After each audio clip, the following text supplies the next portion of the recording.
उल्लास line bulletin को subscribe करें, bell icon दबाएं और देखिए उल्लास लाइन बुलेटिन की न्यूज़ सबसे पहले आपके मोबाइल पर।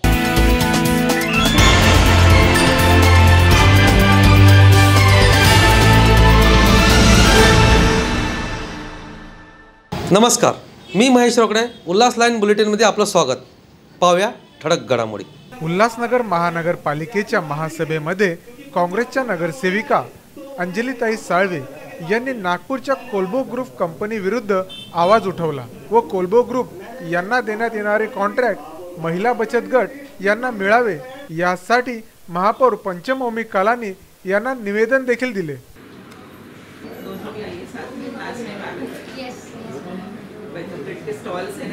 आज महिला बचत गटाबाबत जो निर्णय झाला, इतके दिवसाचा आम्ही सगळे लढा देऊन राहिलो की कोल्बो कंपनी नागपूरला जो कॉन्ट्रॅक्ट दिला होता त्याच्यामध्ये महिला बचत गटांना जे कामं देण्यात आले होते ते ठेकेदारामार्फत देण्याची अट त्यांनी ठेवलेली होती। तर ती काढून महिलांना डायरेक्टली महानगरपालिका आणि बचत गट यांच्यामध्ये डायरेक्टली हे कामं देण्यात यावे अशी मागणी होती। कारण मागच्या 2 वर्षात अशाच प्रकारे कामं देण्यात आली होती। बचत गटाच्या महिलांना पावती वाटप आणि संकलन हे दोन्ही कामे देण्यात आली होती। तर ही यावर्षी हे कॅन्सल करून हा ठेका ठेकेदाराला देण्यात आला होता। तर या विषयावर आम्ही गेल्या कित्येक दिवसापासून पाठपुरावा करत आहोत की हे कंपनीचा कॉन्ट्रॅक्ट कॅन्सल करण्यात यावा। पण आता म्हणजे महिला बचत गटांना कामे देण्याचे यांनी मान्य केलेलं आहे पण जो दुसरा पार्ट आहे तो पण आम्ही रद्द करण्याचा प्रयत्न करू। सध्या जी आमची लढाई होती ती थोड्या प्रमाणात सक्सेसफुल झाली आहे आणि बचत गटांना आता कामं देण्यात येतील आणि हे कायमस्वरूपी राहावं।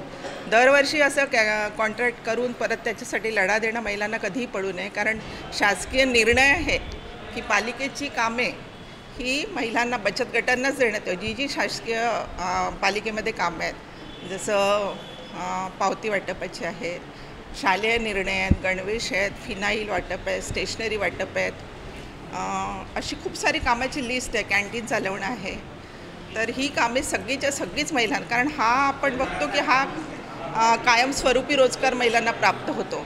इथे पालिकेतर्फे आपण म्हणतो की बचत गट तयार करा। आज इथे 800 महिला बचत गट कार्यरत आहेत, पण 800 बचत गट आणि खास NULM विभाग हे काम करतो की बचत गट तयार करा, त्यांना ट्रेनिंग द्या, त्यांना अनेक प्रकारचे ट्रेनिंग देऊन त्यांना स्वतःच्या पायावर त्यांचं आर्थिक सक्षमी करण्याचा प्रयत्न आपण करत असतो।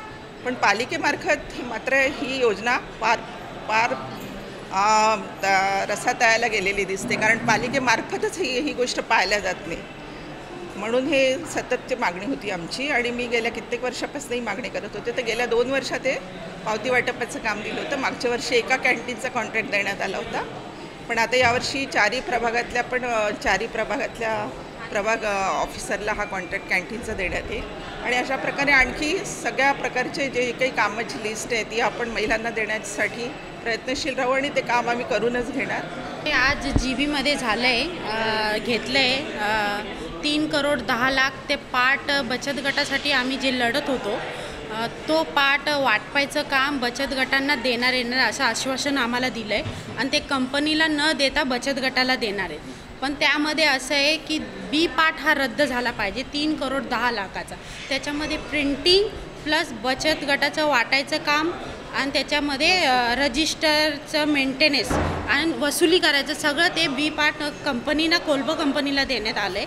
ते आमचं पूर्ण B पार्ट हे रद्द झाला पाहिजे, कारण की याच्यामध्ये UMCचं नुकसान आहे कारण 80 लाख रुपये हा सगळा खर्च 80 लाखापर्यंत येतो। ते हे कोल्बो कंपनीला हे 3 करोड 10 लाखाला देत आहेत। हे आपले UMC उल्हासनगर महानगरपालिकेचे जे हे नागरिक आहेत ते आपल्या मजदुरीने कमाईने ते टॅक्स भरत आहेत। हे शासनाला हे दिसत नाही का? ते दिसायला पाहिजे। त्यांचे 2.5 कोटीपर्यंत हा वाचू शकतो, 2 कोटीपर्यंत खर्च हा वाचू शकतो। हे जे काम आहे ते 1 करोडच्या आत व्हायला पाहिजे, पण ते कोल्बो कंपनीला ते 3 करोड 10 लाखाला दिले हे चुकीचं आहे। तर आमचं म्हणणं कसं आहे की हे जे पाट आहे B पाट हा पूर्णपणे रद्द झाला पाहिजे। त्यांनी आमचं फक्त 15 रुपये हा भाग कट करून महिला बचत गटाला बिलं वाटायचं काम द्यायचं म्हणून त्यांनी हे दिलं आहे. पण आम्हाला असं आमचं म्हणणं आहे महिला बचत गटांना, कारण की आम्ही दारोदारी फिरतो, आम्हाला माहिती हे लोक कसे टॅक्स भरतात. मग त्या लोकांच्या उद्दिष्टाने आम्ही म्हणतो हे UMC नुकसान करते, हे कोल्बो कंपनीला देऊ. तर माझं म्हणणं हे जे आधी जसं चालत होतं तसंच चालायला पाहिजे. हे कोल्बो कंपनीला हा बी पार्ट न देता ते महिला बचत गटांना वाटायचं काम द्यायला पाहिजे. बाकी प्रिंटिंग कोणाला दिलं तरी आम्हाला हरकत नाही आहे. तर माझं म्हणणं आहे की यांनी आता हे ठराव मागितलं आहे, बोललेत की आम्ही करू, पण आता हे 8 तारखेला ते बोलले स्टँडिंगमध्ये आम्ही घेणार आहेत. आता बघू 8 तारखेला हे लोक काय करतायत. त्यानंतर मग आम्ही जर यांनी केलं नाही परत आम्ही मोर्चा करू, आंदोलन करू सगळ्या महिला बचत. आणि त्याच्यामध्ये आयुक्तांनी हे सांगितलं आहे की महिला बचत गटांना आतमध्ये एंट्री नाही देते.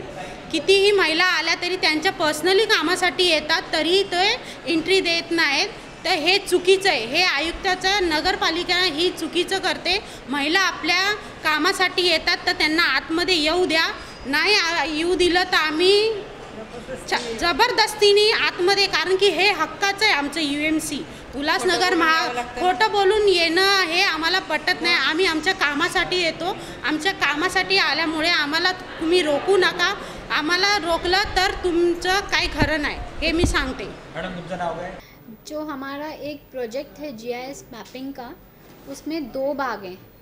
जो फर्स्ट है वो उनको मैपिंग करनी है, जो दूसरा भाग है वो वाटअप और कलेक्शन का भाग है. तो उसमें हम लोग ने ऑलरेडी उनको ये बोला था कि अगर आप जो सेकंड भाग है उसका वो हम लोगों की महिला बचत गट को देंगे, क्योंकि हम लोग ने लास्ट ईयर भी महिला बचत गट को दिया था और उसमें हमारा 70 to 75% रिकवरी भी हुई थी टैक्स की.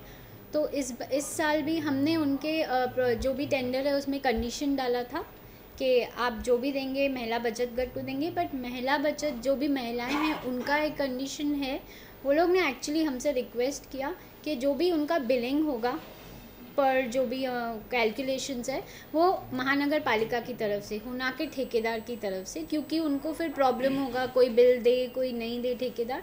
तो हमने वो भी आज अप्रूव किया. हमने बोला कि हम महानगर पालिका की तरफ से उनको पेमेंट जाएगा और वाटअप भी वही करेंगे, बिल कलेक्शन भी वही करेंगे. उल्लास लाइन बुलेटिन को सब्सक्राइब करें, बेल आइकॉन दबाएं और देखिए उल्लास लाइन बुलेटिन की न्यूज़ सबसे पहले आपके मोबाइल पर.